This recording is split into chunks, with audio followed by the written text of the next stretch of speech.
Cyber fraud कह सकते हैं या डिजिटल अरेस्ट के बारे में आपने उसके लिए लोगों को जागरूक किया और आपको इसको पूरा जो कि नॉलेज दिया गया।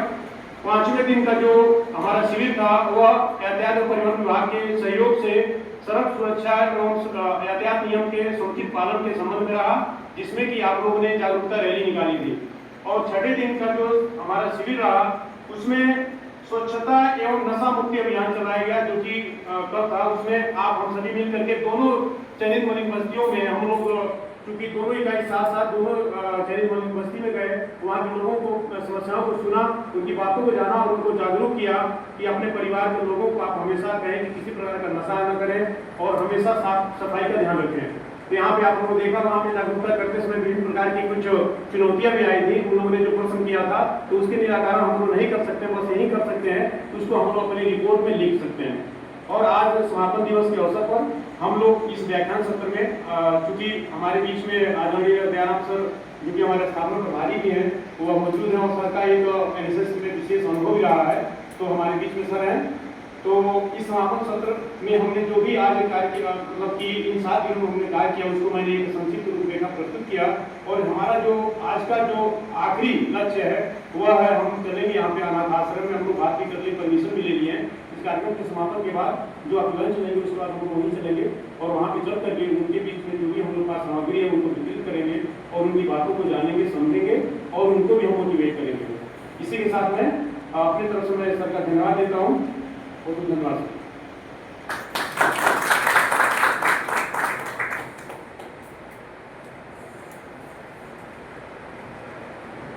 आगे जो कार्यक्रम को गति प्रदान करते हुए मैं अनुरोध करता हूँ कि प्रोफेसर दयाराम साहब यहाँ आकर आपको आशीर्वचन दें।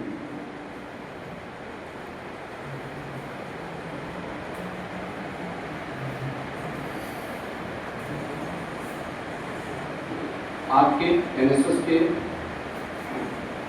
7 दिवसीय शिविर के समापन अवसर पर हमारी जो है एनएसएस शिविर सेकेंड के कार्यक्रम अधिकारी डॉक्टर प्रसाद लोखंडी, एनएसएस वायुमंडल थर्ड के कार्यक्रम अधिकारी डॉक्टर विश्वास कुशवाहा जी और हमारे विभाग की जो है हमारे साथी डॉक्टर विकास शर्मा जी और प्यारे बच्चों, आप लोगों ने जो 7 दिन का विशेष शिविर आप लोगों ने लगाया उसमें आप लोग साथ रहे हैं। आप लोगों ने जाके बस्तियों में अपना जहाँ पर भी जो आपका चयनित क्षेत्र था वहाँ आपने अपने कार्य किया। तो सभी कुछ बातें पूरी आपको प्रस्तुत की कि फर्स्ट डे आपने क्या किया, सेकेंड डे क्या किया, एसएस डे क्या किया, आज लास्ट समापन डे है आपका। तो इसके बाद आप लोग जो है अनाथ आश्रम जा रहे हो। अच्छा बात है कि मेन एनएसएस का क्या है, जैसे राष्ट्रीय सेवा योजना एक स्वैच्छिक संगठन है, कोई आपको एक पेंशन नहीं दिया जाता है, आप स्वेच्छा से आए और यहाँ जैसे सेवा भावना आपको जो है स्वीकृत कर सेवा भावना पे आपको ध्यान देना है कि कैसे हम वह समाज की सेवा कर सकते हैं। वो आपको सीखा होगा, आप सीखेंगे और जितना आपने सीखा है उसको आप समाज में कैसे अप्लाई करेंगे। तो 7 दिवसीय शिविर मैं भी यहाँ पे ग्रेजुएट थर्ड है तो शादी से पहले मेरे पास ही थी, लेकिन अब आप लोगों का रुझान थोड़ा कम हो रहा मुझे लगता है। पहले बच्चे बड़े एक्टिव रहते थे और जाके जो है आरडीसी कैंप में जाना या जो है अपना रिपब्लिक डे परेड में जो है वहाँ भी शामिल होती थी। तो थोड़ा आप लोग उस तरह से मेहनत करिएगा, सब लोग जो है पूरा आपके साथ लगे हैं, पूरा सहयोग जो भी हो सकता है। तो हमारे पास बरेली कॉलेज का प्रतिनिधित्व जो है राष्ट्रीय स्तर पर या राज्य स्तर पर भी जो प्रोग्राम है उसमें होना चाहिए। जब यहाँ आरडीसी का कैंप हुआ था विश्वविद्यालय में तो वहाँ का जितना मैनेजमेंट था सारा हमारे कॉलेज के बच्चों ने देखा। तो थोड़ा इस पर आप लोग ध्यान दें कि आगे आपको जो सर्टिफिकेट है 7 डे या 240 घंटे का सर्टिफिकेट मिलेगा, लेकिन आप लोगों को पता भी नहीं था कहाँ इसको अप्लाई करेंगे। तो जहाँ भी आप अप्लाई करेंगे, मान लीजिए आपका पीजी का एडमिशन है तो वहाँ भी आपके पास 7 डे का 240 घंटे हैं आपके, 2 कैंप किए तो 10 मार्क्स मिलेंगे। एक कैंप के तो 5 ये सारे तो 10 मार्क्स आपके हैं कम से कम। मान लीजिए आप किसी मार्क की मेरिट 60 आती है, आपके 50% है तो 10 मार्क्स ऑलरेडी आपके जुड़ जाते हैं, तो आपका सर्टिफिकेट का यूज हो गया।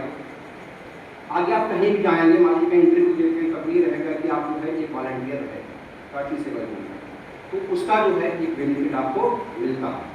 ये लोग जानते हैं कि आप एक जो है संयमित व्यक्ति हैं, आपको प्रॉपर जो है गाइडेंस मिला है और आप जो है समाज के लिए कुछ करने की इच्छा रखते हैं। तो यही है कि आप लोग जो है जो भी आपने सीखा है उसको आप समाज में अप्लाई करें, आगे जीवन में आगे बढ़े। इन्हीं बातों के साथ जो है आपको बहुत बहुत उत्तर वर्ष के लिए शुभकामनाएं और हमारे दोनों एनएसएस के कार्यक्रम अधिकारियों को बहुत बहुत धन्यवाद कि उन्होंने जो है सफलतापूर्वक कैंप को संपन्न कराया है। आज आपका समापन हो रहा है और इसके बाद जो है आपको जो सर्टिफिकेट होगा अप्लाई, इसके बाद सर्टिफिकेट मिल जाएगा। कुछ लोग आप लोगों में से फर्स्ट ईयर के होंगे, कुछ लोग सेकेंड ईयर के होंगे, तो सेकेंड ईयर वालों को जाएगा जो फर्स्ट ईयर में तो अगले साल सीनियर हो जाएंगे, अगले साल से आप सर्टिफिकेट मिल जाएगा। बहुत बहुत धन्यवाद।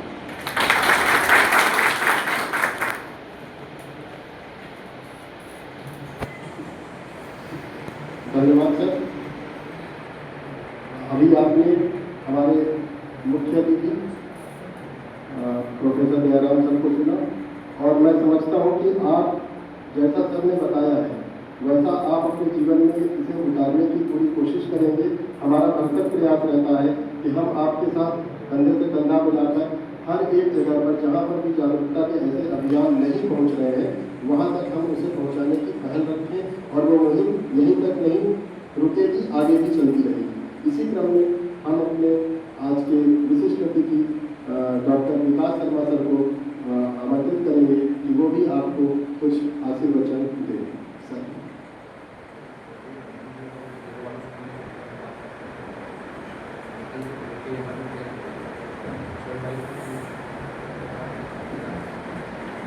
जब तक दिलों में बदगुमानी रहेगी, परेशान हर एक जिंदगानी रहेगी। यही वक्त है तू कोई काम कर ले, कहा दूसरों तक जवानी है। ये आपके एनएसएस के मामले में बिल्कुल सही से होता है। A very warm afternoon to Honorable Dyaram sir, Honorable Yashar ji, Kushwaha ji, and all the rest, you all younger generation people. सामने लिखा हुआ है राष्ट्रीय सेवा योजना और इसके तहत 7 दिनों में क्या क्या काम किए गए हैं वो सारा विकास कुशवाहा जी ने यहाँ पर बताया। ये जो सारे काम हैं वो सारे सब काम राष्ट्रीय सेवा के लिए ही हमने एक क्षेत्र विशेष में किए होंगे, लेकिन वो क्षेत्र विशेष भी हमारे राष्ट्र में ही आता है। तो ये जवानी का समय है। जवान व्यक्ति यानी युवा का उल्टा वायु। तो वायु जो है वो बहुत तेज गति से चलती है और जब अपनी प्रचंडता पर आती है तो कोई उसे रोक नहीं सकता। उसी तरीके से अगर हम अपनी प्रचंडता पर आ जाएंगे तो हमारे देश को आगे बढ़ने से कोई नहीं रोक पाएगा। यानी कि हमारे देश को विकसित राष्ट्र बनने और विश्व गुरु बनने से कोई रोक नहीं पाएगा। लेकिन इसके लिए आवश्यकता है कि हम सभी जाग जाएं कि हमारा काम क्या है। अभी बात चली 1 हफ्ते की कार्य की। जीवन बहुत बड़ा है और ये 7 दिन का जो कार्यक्रम है वो जो जीवन का एक छोटा सा हिस्सा है। जीवन को कैसे जिया जाए थोड़ा सा इस बारे में भी समझने की आवश्यकता है। युवा नहीं समझ रहा है। ये समझ लें कि देखिए जीवन में खुशी खुशी सब कुछ नहीं है। जीवन में दुख भी आते हैं। खुशी को खुशीपूर्वक जिए तो दुख को भी जो है खुशीपूर्वक आप जिए। यही सही परिभाषा है जीवन की। दुख में दुख होने दुखी